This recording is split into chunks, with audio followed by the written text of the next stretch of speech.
மதுரை நாகமலை புதுக்கோட்டை பகுதியில் தனியார் நிறுவனம் சார்பாக அழகு நிலைய திறப்பு விழா நடைபெற்றது. சிறப்பு விருந்தினராக சின்னத்திரை காமெடி நடிகர் KPY பாலா கலந்து கொண்டு அழகு நிலையத்தை திறந்து வைத்தார்.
பழமா அதாவது இன்றைக்கி மதுரையில் வந்து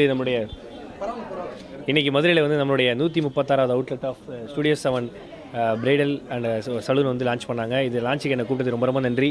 அண்ணன் தான் இந்த ஸ்டுடியோ 7 ஓனர். நிறைய கடைகள் திறந்திருக்காரு. இன்றைக்கி அண்ணன் சார்பாக நான் 3வது ஷாப் திறக்கிறேன். ஸோ இன்னும் நிறைய கடைகள் திறக்கணும், அதை நானே வந்து திறக்கணும்னு கேட்டுக்கிறேன். தேங்க்யூண்ணே. லவ்யூண்ணே.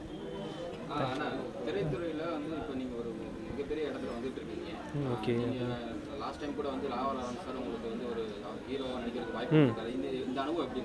அதாவது எதிர்பார்ப்புக்கு மேலே ஒரு விஷயம்னா அது லாரன்ஸ் அண்ணன் பண்ணது தான். ஸோ சில பேருக்கு நான் வந்து கடைசி வரையும் நன்றியோடு இருக்கணும், உண்மையாக இருக்கணும்னு நினைப்பேன். அதில் முக்கியமாக லாரன்ஸ் அண்ணனுக்கு நான் இருக்கணும்னு நினைக்கிறேன். கண்டிப்பாக இருப்பேன். ஏன்னா அவர் இருக்கிற இடத்துக்கும் அவங்க இருக்கிற உயரத்துக்கும் ஸோ இப்படி பண்ணணும்னு நினச்சதே பெரிய விஷயம். So first of all I love you Lawrence அண்ணா. தேங்க்யூ லாரன்ஸ் அண்ணா. நீங்கள் வந்து இப்போ வளரும் வந்து நடிகராக வந்துட்டு இருக்கீங்க. நீங்களே வந்து பொதுமக்களுக்கு ஆம்புலன்ஸ் செய்கிறதா இருக்கட்டும், இளைஞருக்கு வந்து பைக் வாங்கி கொடுத்தது மாதிரி சமூக சேவையில் நிறைய ஈடுபட்டு வரீங்க. மிகப்பெரிய நடிகராக இருக்கக்கூடிய யாருமே இந்த மாதிரி ஒரு முன்னோட்டத்தை பார்க்காம இருக்காங்களே, இல்லை அவங்கள பற்றி சொல்கிற அளவுக்கு எனக்கு தகுதி இல்லை. ஆனால் என் கூட இருக்க அவர் கூட நான் இருக்க ஒரு மிகப்பெரிய நடிகர் தான் லாரன்ஸ் அண்ணன். ஸோ அவர் பயங்கரமாக நிறைய விஷயங்கள் பண்ணிட்டு இருக்காங்க. ஸோ அவங்களோட நான் சேர்ந்து இப்போ நிறைய விஷயங்கள் பண்ணுறேன்.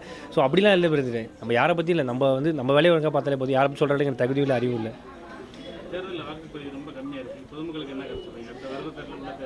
பொதுமக்கள் தான் எனக்கு கருத்து சொல்லணும். நான் பொதுமக்கள் கருத்து சொல்கிற அளவுக்கு எனக்கு அறிவில்லை. நான் என்னுடைய ஓட்டு போட்டேன். 2027 விஜய் வந்து சட்டமன்ற தேர்தலில் நிற்பாருன்ற மாதிரி வருது. 20 வருஷத்துக்கு முன்னாடி நடித்த கில்லி படம் வந்து நேற்று வந்து ரீலான்ச் பண்ணியிருந்தாங்க. அதோட வரவேற்பு வந்து தாக்கத்தை ஏற்படுத்துமா 2026 எலெக்ஷனுக்கு? எனக்கு அந்த தாக்கத்தை ஏற்படுத்துமா, எனக்கு அரசியல் அந்தளவுக்கு தெரியாது. அந்தளவுக்கு எனக்கு சென்ஸ் இல்லை, அறிவு இல்லை. நேற்று கில்லி படம் பார்த்தேன், ஹவுஸ்ஃபுல்லு. நான் ஃபஸ்ட் ஷோ பார்த்தேன். வேறு மாதிரி இருந்துச்சு, வேறு லெவலில். எப்படி ஃபஸ்ட் டே வந்து அப்போ ரிலீஸ் ஆச்சோ அதே மாதிரி தான் இப்போ இருந்துச்சு. ஒவ்வொரு சீனாக வேறு லெவலில் இருந்துச்சு. படம் தாறுமாறு. தேங்க்யூண்ணே. நன்றிண்ணே. Thank you so much.